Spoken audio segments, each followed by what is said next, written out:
Hello, it's Liddell here with you, and I'm just going to show you another layout video process that it will be a start to roughly finished layout. And I'm just prepping my page here with clear gesso, and just trying my best to get the brush strokes semi-evenly and crisscrossing over each other so there's less room for paper to show through, for the watercolor treatment to soak into the paper. It's nice to work on a surface that is kind of slick.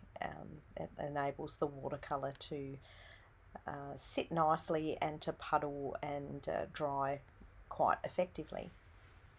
So here I am using my Unicolor markers and Uniquely Creative's blending block, and I'm just applying down colour, the colours that I've chosen to match my papers, and I will pick these up with just a wet brush and apply it down to my paper.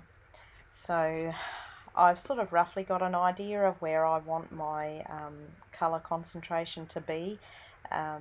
I do sort of just tend to put paint down and work with whatever I come up with. It's more about the process than creating something. Sometimes you can get a feel for what your photos are going to be, but sometimes I'm just painting for fun. So this is one of those times. I'm just putting down some of the black, and you can see when it is diluted with water it turns to a nice shade of grey.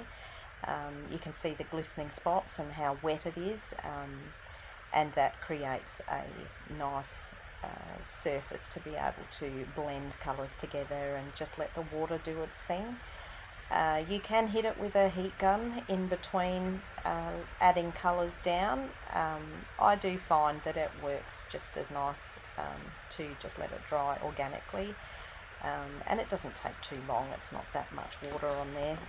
You can pick it up with a paper towel if you get too much on there, and move your concentration of colour around as you go, so it is actually quite forgiving.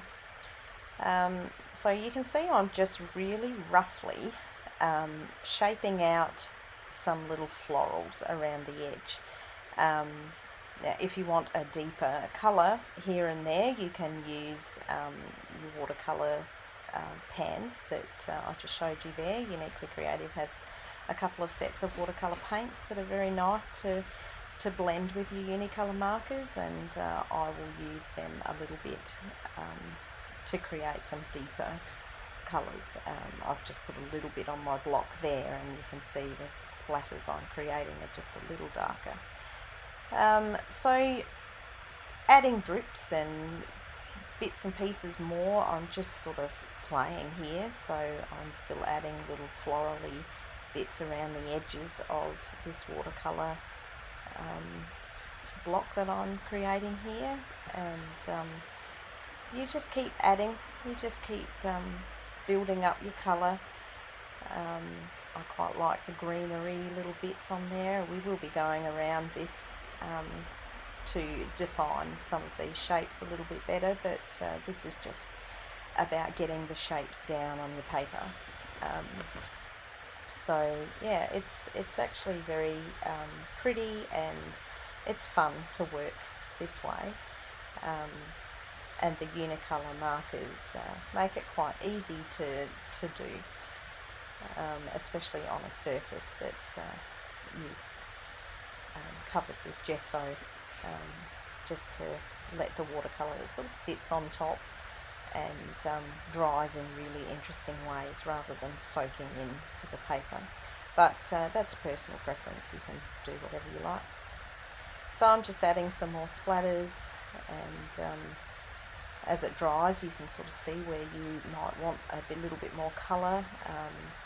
A lot of this will probably be covered anyway with your photos and embellishments and stuff, but that's not really the point. It's kind of fun to just paint and play on paper, and you can see you can force little drips down, so you just draw a really thin line and put a little bit of damp droplets above it, and it will create its own little drip, but you're sort of guiding where you want it to go rather than letting the watercolour decide.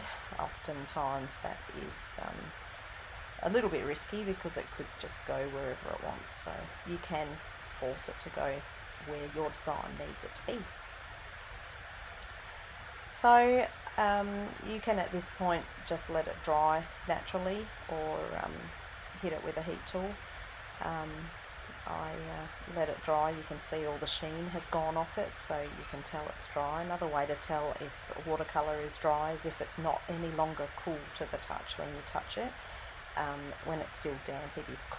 So I'm using distress inks here, and you really do need your substrate to be completely dry for these, because these are also highly reactive with water. So I'm just using a couple of Uniquely Creative's texture stamps here.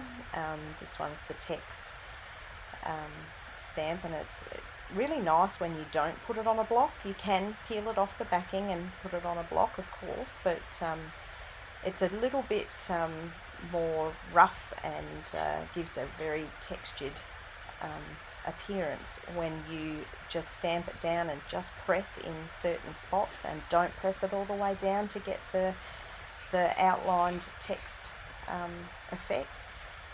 This is how I clean my stamps. It's a little bit rough, but whatever. And I'm also using the dots here, just in a different colour, and I'm doing the same. I'm not pressing it down on the ink pad all the way. I'm sort of just pressing it on areas and then doing the same when I'm applying the dots to my paper. And remember, you can double stamp, so you can stamp it down and then get your secondary stamp, which will be a lot lighter, on the second stamp without re-inking. And that's a really nice way to create some dimension and texture by having some of the stamped areas completely faded while others are quite crisp. So now I'm just going around my shapes, my floral shapes here, with just a regular lead pencil, and that is just doing a little bit of defining so that my images show out a little bit more. And like I said before, a lot of this might be covered up, but it's there. You kind of know. It's a bit like art journaling.